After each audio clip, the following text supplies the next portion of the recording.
USA. So good morning, everyone. This is Michael Darger from the University of Minnesota Extension, and John Bennett is our technologist. I'll be your MC today, and we're excited to have this presentation about the good work that Michelle Landsverk and her people in Thief River Falls are doing in this time of the pandemic. But before we get started, just saying that this is the first or the second in a special series of retaining businesses during the pandemic. And we're welcoming people from mostly Minnesotans, but we have a good deal of other Americans here, and we have a good international contingent. So in the tradition of the land-grant universities created by Abraham Lincoln and Justin Morrill, we are pleased to present this webinar for all peoples, and welcome to everybody. We will be recording today's session and hopefully have it out in a week or so, but I'm still working on last week's webinar recording. I'm learning some new skills here at home, so I'm a little bit slower than some of the people I'm used to relying on. I think you all know how that goes out there in this new era. We will have another webinar Tuesday, and I know the spacing's kind of odd, but we're just kind of squeezing them in where we can. But we will have a session called Supporting Main Street this coming Tuesday, same time, same channel. So you can register for that. And Ryan Pesch and a special guest will present Tuesday, and that will be about retail specifically. So we also will, if there's any PowerPoints or anything, but I don't think there will be. I think Michelle's just gonna have a conversation with Rani Bhattacharyya, and we're gonna record it, and hope you enjoy it. The chat line is open. You can chat in questions. We do have it set for a meeting format, so you can see each other, you can chat, but we'll try to have them talk for about 20 minutes, and then we'll save about 10 minutes for Q&A. And I think that's about it. Did I miss anything, John? I think you got it, Michael. All right. Well, again, welcome everybody, and let's learn together. So now I'll introduce our two presenters. Rani Bhattacharyya is an extension educator in community economics, and John's my colleague, and she serves the north and the west part of Minnesota. And Rani will be interviewing. She's located in normal times in an office in Crookston, right? But she's beaming out from her brand new house there. And so, and then our special guest presenter is Michelle Landsverk, who is the executive director of Advanced Thief River Falls, and she's doing some great work there. And that's what you're going to learn about today. So Rani, take it away. Thank you, Michael, for the introductions, and thank you, Michelle, for joining us today. As we get started, Michelle, can you tell us a little bit about what Advanced Thief River Falls has been doing to support businesses during this pandemic?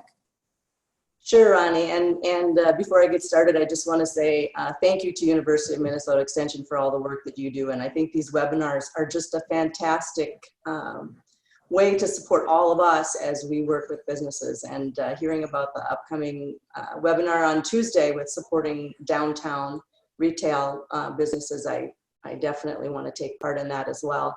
Advanced Thief River is an economic development organization, and our four focus areas are recruitment, retention, expansion, and attraction of businesses.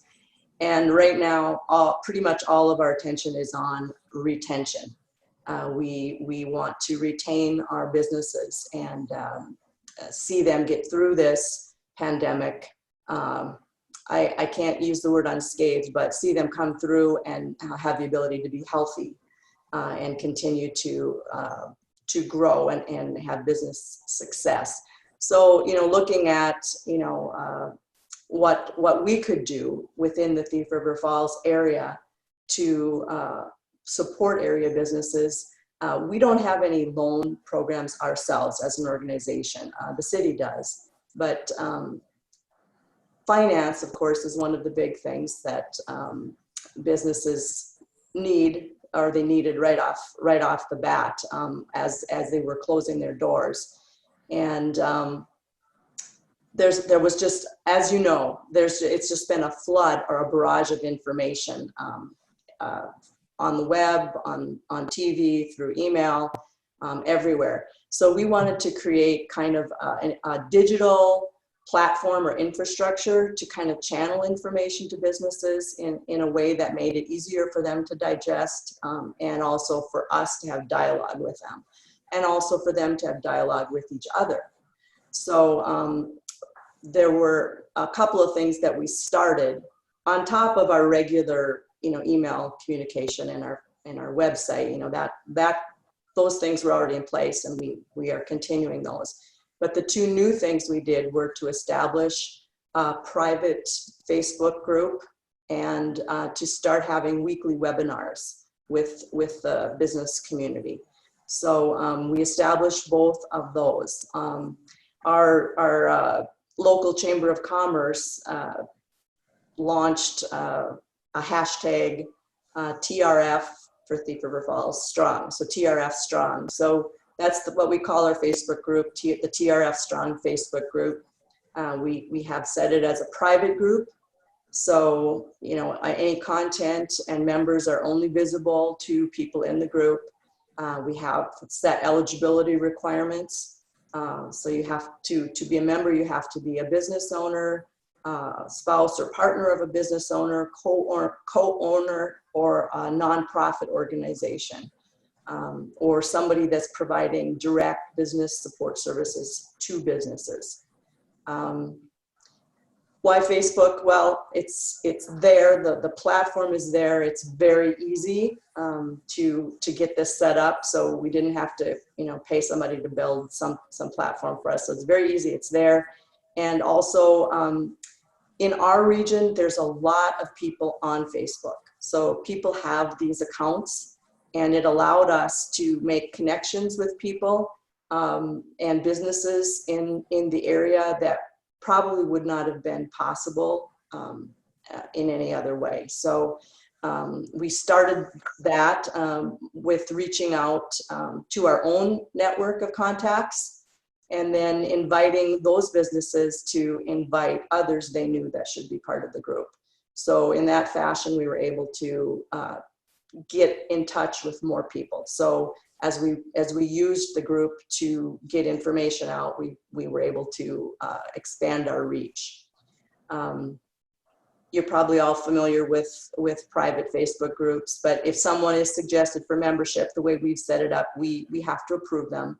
So not just anybody can get in. And the reason for that is just we want the businesses to feel assured that any questions or comments that they post on the group are not available for public consumption. It's business to business, and it gives them that confidence in speaking freely. Most of the time in our, since our community is not real large, these are probably people we know when we see someone suggested for membership. But if it's not someone we know, we rely on their answers to a set of questions. So they have to answer 3 simple questions. Do you own a business or run a nonprofit? What is the name, and where is it located?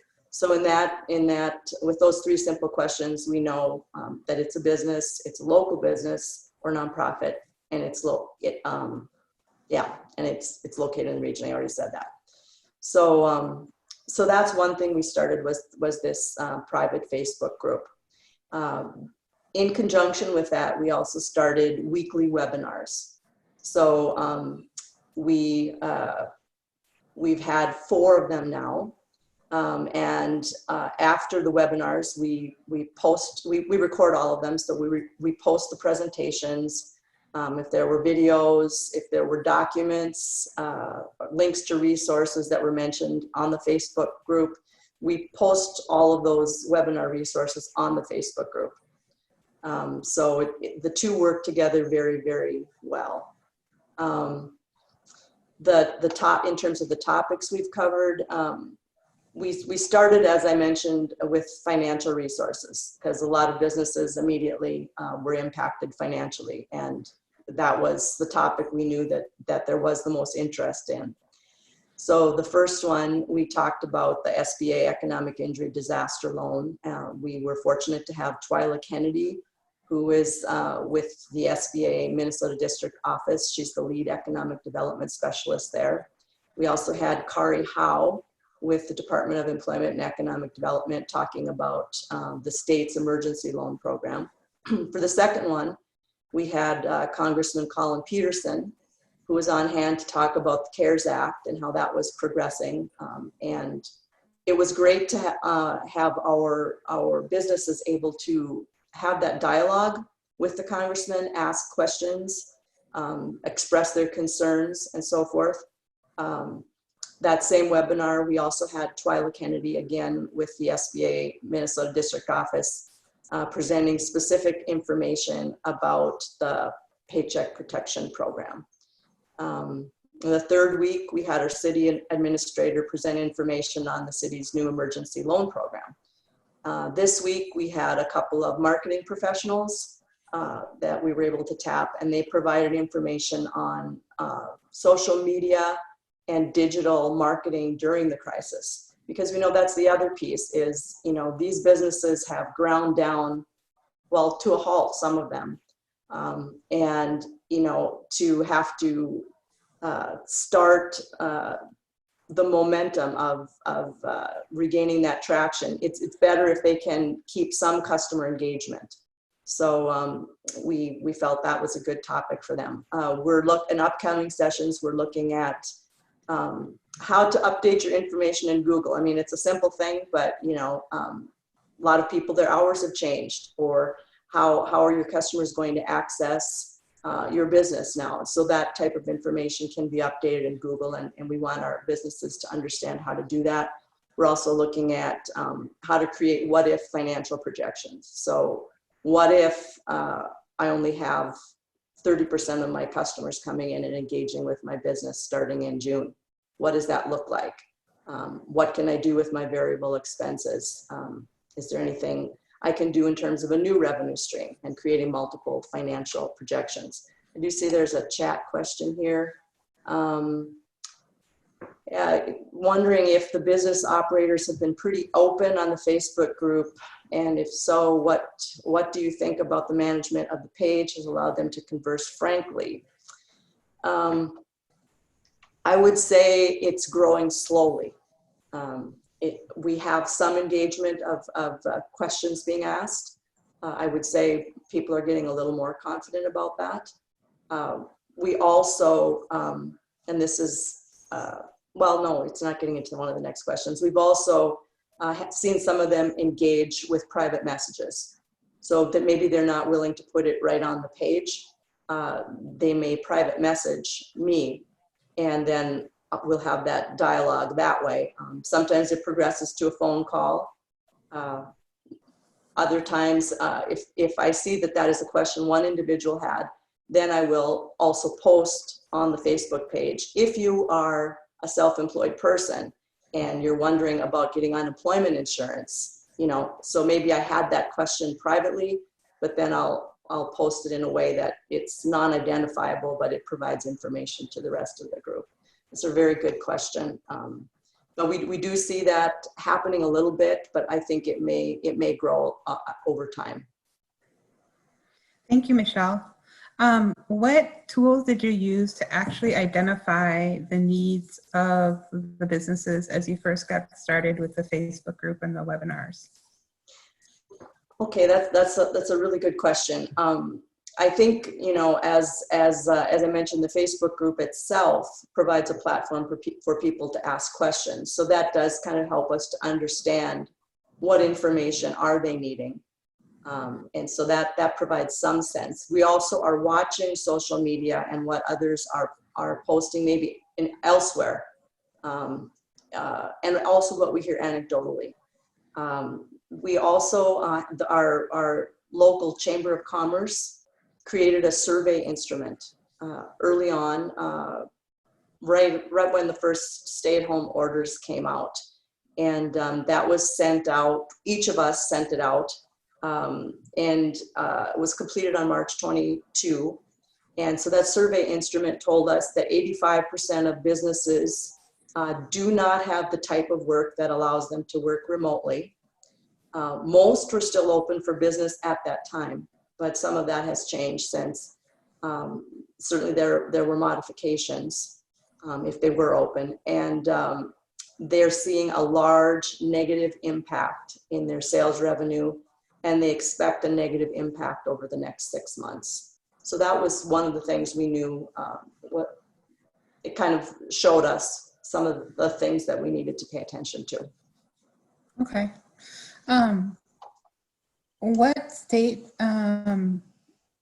regional or local partners have you been connecting with to address some of the community business needs? Well, as I've already mentioned, we've connected with the SBA Minnesota District Office, and I've been amazed at how available Twyla Kennedy, the lead economic development specialist, was. I was just amazed by how available she made herself to our group. The Minnesota Department of Employment and Economic Development, both on the loan side and the unemployment side, both of those come into play. The Northwest Minnesota Foundation, which is a charitable community foundation, regional in our region in Northwest Minnesota. Certainly the city of Thief River Falls, our local and state elected officials, the community banks, and really I would say my strongest partners in terms of day-to-day work and what we're doing to support businesses are the Thief River Falls Chamber and Visit Thief River Falls. What led you to partner with them and create a united front for the community? Well, similar mission. So that we have differences, but there are enough similarities that it was kind of a natural fit. But also they both have strong networks in the community and amongst the businesses in the community. So by partnering together, we were able to broaden our reach substantially. That I would say those are the main reasons. And it's been a very, very good partnership. Great. I'm glad that the partnership is holding. I've been watching it online on Facebook. So looking to the questions, Michael, did you want to take the questions from chat or did you want me to? Go ahead, Ronnie. There is a question about, has the Facebook page and weekly webinars encouraged peer-to-peer assistance, or is this reliance mostly on TRS Strong to help navigate the bureaucracy? I would say so far they haven't in the Facebook group. I haven't seen so much of them doing that. A little bit, but mostly they've been asking for us to answer the questions or refer them to the appropriate resource. I hope that's one thing we really want to foster. Is that dialogue with businesses. But I think, we're all getting used to this new, I don't want to call it normal, but this way that we have to do business right now. We're all getting used to that. So I hope we can continue to foster that, because that's one thing I would like to see grow. I have actually a question. I noticed too that the city decided to modify its revolving loan program to better address the needs of area businesses. Is that an idea that came from the collective, or was that something that the city decided on its own? Well, actually, I will credit our Thief River Falls Chamber. I'd been thinking about it for a long time, but he kind of took the bull by the horns, and he stopped in and had a conversation with the mayor and the city administrator. And he said, I think we need to do something locally, some type of emergency loan program. And then he and I did talk quite a bit about how to frame that and what that might look like. And so with encouragement, the city did make that decision. They set aside, I think, $250,000 of their loan dollars for what they're calling the microloan emergency loan program. And it has very attractive terms for the businesses. So I think within the first week, quite a bit of the loan funds were used up, and I think they're looking at setting aside additional funds for that. Okay, that's great. What platform do you use for the webinars? We use the Zoom platform. I've used it's a platform that I bought a subscription for, so I had that. I know there's other platforms. I have used other platforms, but I have found it to be an easy one for people to use, and so that's what we've used, and it's worked pretty well. And then another person wanted to ask, what advice would you have for people who want to lead similar activities in their community?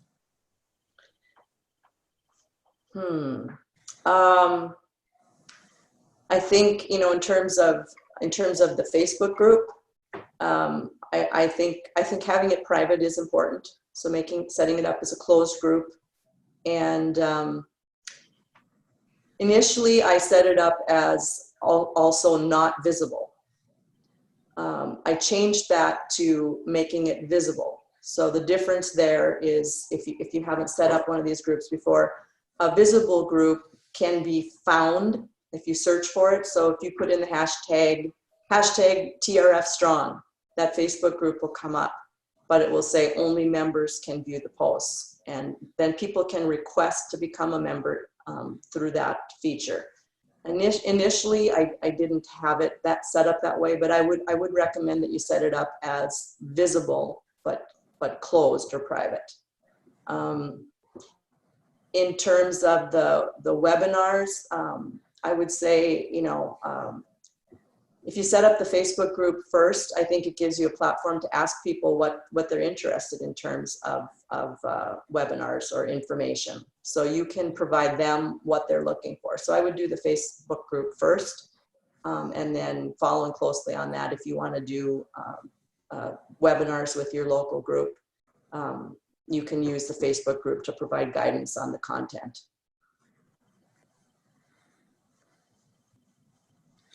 There's a question of from your survey or just interactions with businesses. Do you have a sense of how long businesses can carry on with cash or financing the businesses have on hand?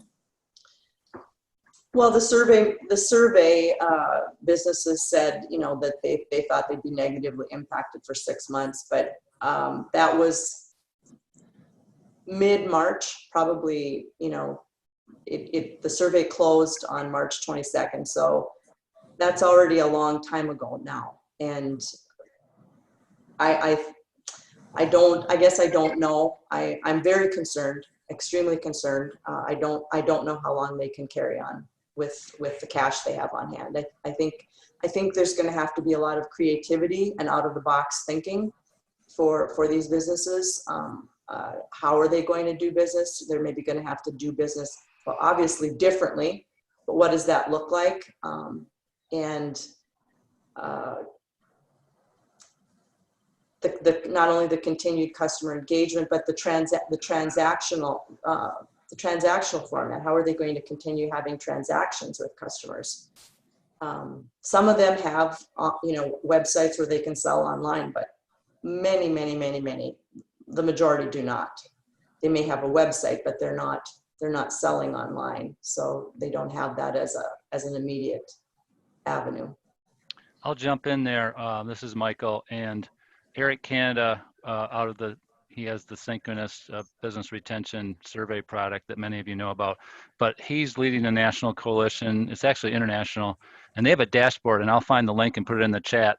And I've created some business retention thought pieces here with my colleagues, but their national dashboard with over 3,000 businesses having responded to surveys are indicating around 12 to 13 weeks. That's about a week ago of ability to survive. Now that's the average. The smaller the firms are, tends to be the lower the number that they can survive. And that's just be able to survive as of the conditions, as of the day they answered the survey.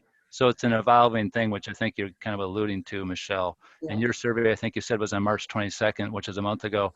So Canada's group, they're encouraging people to do rounds of surveys so they can kind of measure. And of course, the Minneapolis Fed.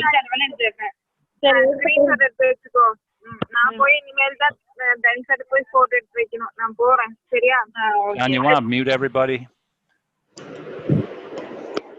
So anyways, I'll post those to the chat. And so, yeah, it's the good news in Minnesota in today's Minneapolis paper is that 100,000 people might go back to work next week with 20,000 businesses. But in every state and country, it's kind of different. So I'll put those things in the chat. Back to you, Ronnie. Thank you, Michael. There is a question about how TRF has structured their new program for emergency loans. And I do believe that EDAM will be having a webinar on how revolving loan funds can restructure themselves. But does TRF have a concern that providing a loan to a struggling business may turn into a grant if they aren't able to prove some sort of repayability? Yeah, that's always a danger.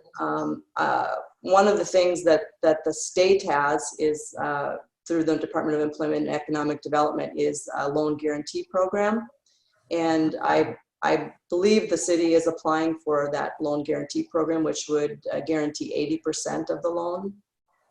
So that would be a help in mitigating some of the risk, because yes, these are high risk loans. And that's one of the reasons I kind of waffled a little bit on setting them up. It's a little bit of a Band-Aid for the businesses, because it's not going to, make them successful, but it's kind of a bridge, hopefully, that can help them. But it is difficult to know what is the best thing to do in terms of economic development. Are we helping in giving them these loans, or are we not? But I think the feeling definitely was that we needed to do that, and it would be a help. And yes, we know there is risk, but if you have the ability to get a loan guarantee through state government, that does help quite a bit. Thank you. In terms of how it was structured, the loans are up to $10,000, 2% interest. They have to be paid back over 3 years, and the first payment is deferred for 6 months. Great. Are there groups or institutional entities that are not involved or active that you wish would be? I guess none that I'm aware of right now. I guess I think we're able to get the right people involved. People have been very willing to step up and get involved. Great. Is there any communications to the community about supporting local businesses through the pandemic? Yes, there've been a lot. There've been a lot of communications put out on our websites and through social media. We do believe that's very important, and I think the community understands that. One thing I was going to mention back, with the question about how long can these businesses survive. That's one of the reasons I'd like to do for one of our next webinars, a presentation of how to do a what-if scenario, so the businesses understand themselves, what that gap might be, and how to position themselves best to get through with various parameters. So I think that is useful information for businesses. Mm-hmm. Well, that's all that we have for questions right now. So I want to say thank you, Michelle. Yeah.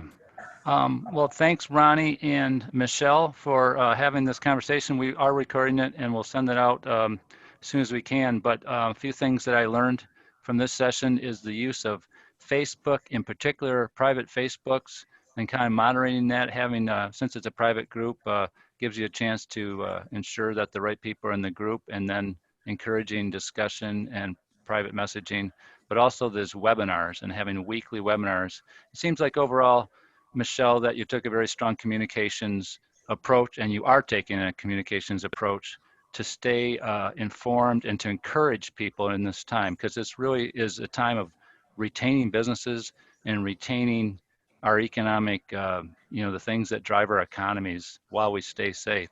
So thank you very much. And everyone, again, next Tuesday, I put a link in the chat for anyone of you who can give us an evaluation comments. We have an evaluation survey.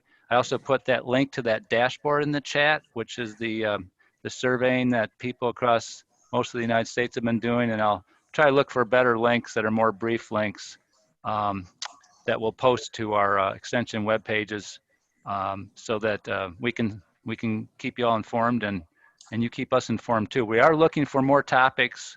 So if in the evaluation form, you can give us your thoughts about which topics you'd like to see in this webinar series. And also, or you could just contact myself, John, Ronnie, someone else on the extension team. And everyone stay safe and stay in touch.